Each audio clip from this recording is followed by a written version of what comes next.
प्रपंचात राम करता ही भावना ठेवावी.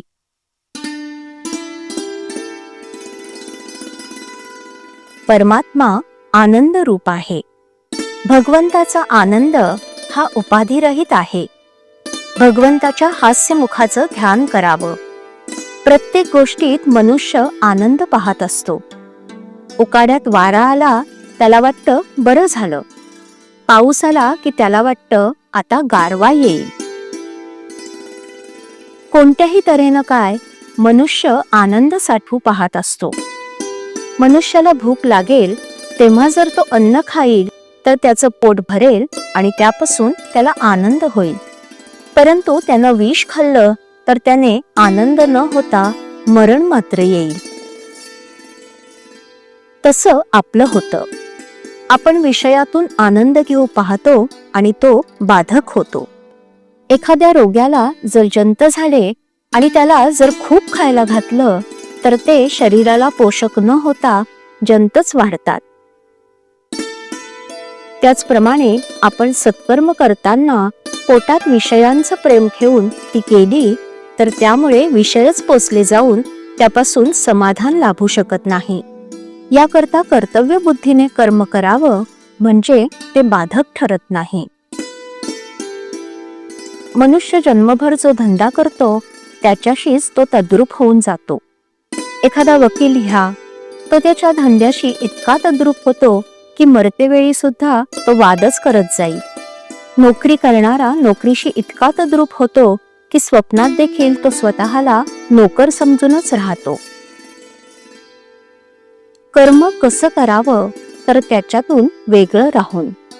लग्नाचा सोहळा भोगावा, लाडू खावेत, परंतु ते दुसऱ्याचे आहेत असं समजून.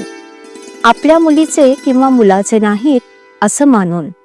नाहीतर व्याह्यांची काळजी लागायची किंवा हुंडा मिळतो की नाही इकडं लक्ष लागायचं. त्यामुळे तापच निर्माण होईल.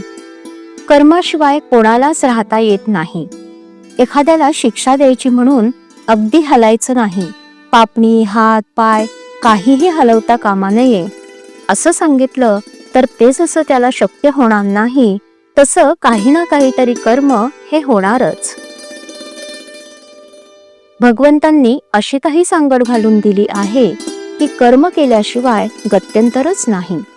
परंतु ती कर्मे राम करता ही भावना विसरून केली तर बाधक होतात आणि मरणापर्यंत माणूस पुढल्या जन्माची तयारी करत राहतो. तेव्हा देहानं कर्म करताना करता मी नव्हे हे जाणून कर्म करावं.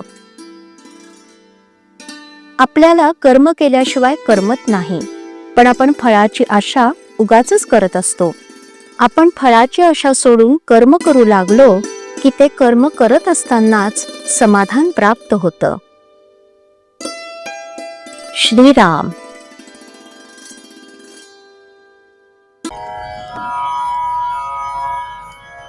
श्रीराम जय राम जय जय राम. श्रीराम जय राम जय जय राम. श्रीराम जय राम जय जय राम.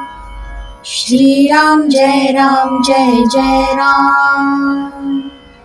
श्रीराम जय राम जय जय राम.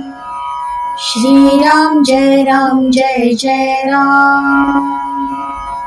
श्रीराम जय राम जय जय राम. श्रीराम जय राम जय जय राम. श्रीराम जय राम जय जय राम.